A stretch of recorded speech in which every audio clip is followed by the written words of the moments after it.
how do I decide which point of view I should use in which chapter in a multiple point of view book? To consider an exemplar, let's take a look at Robert B. Parker's Jesse Stone mystery, Night Passage.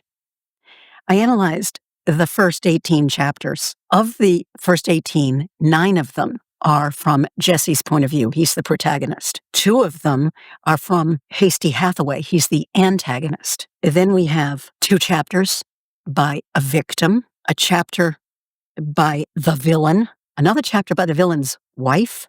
But what's interesting is 3 sentences. The villain interjects into his wife's chapter. Very interesting, because it's a metaphor. He's trying to inject himself back into his ex-wife's life, and here he is interjecting himself into her chapter. It's great. There are other chapters by other minor characters, but the one that I want to mention in particular is that in one of the chapters, Jesse has a love interest named Abby Taylor, and she gets 2 sentences of his chapter, one in the middle, one at the end. That's interesting.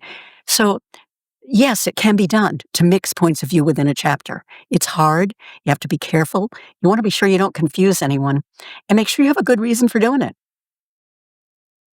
If this tip had value for you, would you like it? Would you share it? Would you subscribe to the channel?